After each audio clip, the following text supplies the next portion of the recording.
ការរំខានដល់ការដឹកជញ្ជូននិងការនាំចូលនាំចេញដែលបណ្ដាលមកពីការបិទព្រំដែនកម្ពុជាថៃកំពុងបង្កើនសម្ពាធលើរោងចក្រនិងសហគ្រាសនៅតំបន់ព្រំដែនខណៈអង្គការសិទ្ធិការងារប្រមានថាកម្មកររាប់ពាន់នាក់អាចប្រឈមនឹងការបាត់បង់ការងារប្រសិនបើស្ថានភាពនៅអូសបន្លាយ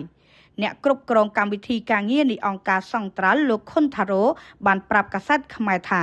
យ៉ាងហោចណាស់រោងចក្រចំនួន3បានប្រកាសបិទអាជីវកម្មជាផ្លូវការដោយលោកចាត់ទុកថាការបិទព្រំដែននិងការរំខានដល់ខ្សែសង្វាក់ផ្គត់ផ្គង់ថាជាកត្តាមួយដែលកំពុងប៉ះពាល់ដល់ការផលិតនិងការនាំចេញលោកបានលើកឡើងពីក្រុមហ៊ុនជប៉ុននេះដេកដែលប្រតិបត្តិការនៅតំបន់សេដ្ឋកិច្ចពិសេសនៅក្នុងក្រុងប៉ោយប៉ែតខេត្តបន្ទាយមានជ័យដោយថាកម្មករនិយោជិតប្រមាណ700នាក់ប្រឈមនឹងការបាត់បង់ការងារលោកប្រមានថាប្រសិនបើការបិទព្រំដែននៅតែបន្តរោងចក្រនិងសហគ្រាសជាង20នៅក្នុងតំបន់សេដ្ឋកិច្ចពិសេសខេត្តបន្ទាយមានជ័យអាចប្រឈមនឹងការបិទឬការរំខានដល់ប្រតិបត្តិការ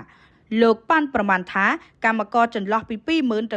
25,000នាក់អាចប្រឈមនឹងការបាត់បង់ការងារប្រសិនបើស្ថានភាពធ្ងន់ធ្ងរឡើង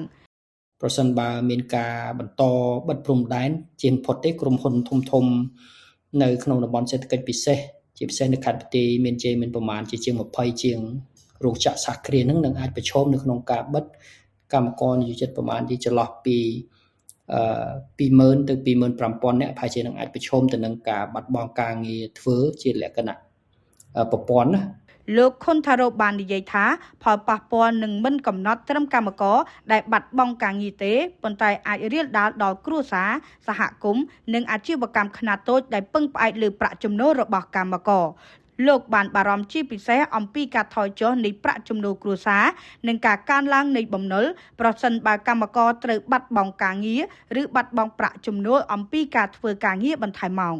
លោកថាអ្នកប្រកបអាជីវកម្មនៅក្រៅប្រព័ន្ធម្ចាស់ផ្ទះជួលអ្នកផ្ដល់សេវាដឹកជញ្ជូននិងអាជីវកម្មផ្សេងៗនៅជុំវិញតំបន់រោងចក្រក៏នឹងទទួលរងនូវផលប៉ះពាល់ផងដែរបញ្ហានេះនឹងអាចជះឥទ្ធិពលដល់ការថយចុះនៃប្រាក់ចំណូលគ្រួសារហើយអ្វីដែលជាការព្រួយបារម្ភនោះគឺជាបញ្ហាកើនឡើងនៃបំណុលលោកបានអំពាវនាវឲ្យមានវិធានការជាក់លាក់ដើម្បីស្ដារស្ថានភាពសេដ្ឋកិច្ចនិងរក្សាទំនុកចិត្តរបស់វិនិយោគិនជាពិសេសវិនិយោគិនជប៉ុន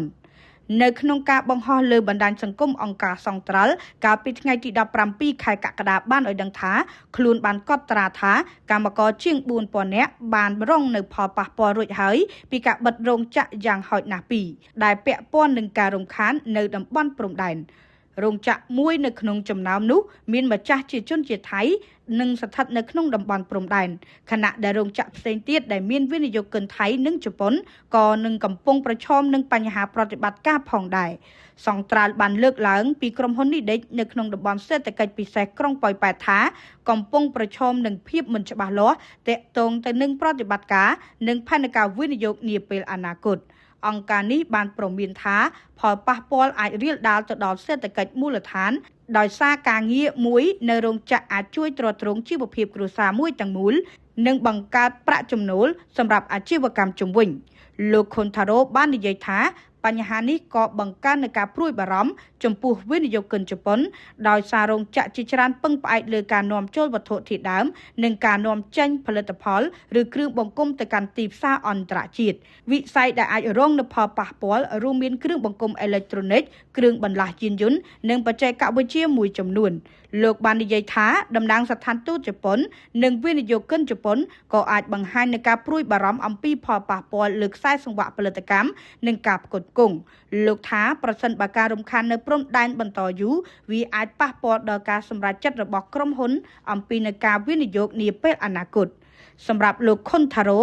ការស្ដារស្ថានភាពសេដ្ឋកិច្ចការការពារការងាររបស់កម្មករនិងការរក្សាទំនុកចិត្តរបស់វិនិយោគិនគឺជាបញ្ហាបន្ទាន់ដែលត្រូវការឆ្លើយតបពីរាជរដ្ឋាភិបាលនិងភាគីពាក់ព័ន្ធលោកបានព្រមានថាប្រសិនបើការរំខាននៅព្រំដែនអូសបន្លាយផលប៉ះពាល់អាចលើសពីវិស័យរោងចក្រនិងពាណិជ្ជកម្មហើយរាលដាលទៅដល់ជីវភាពគ្រួសារនិងសេដ្ឋកិច្ចសហគមន៍នៅតំបន់ព្រំដែនទាំងមូល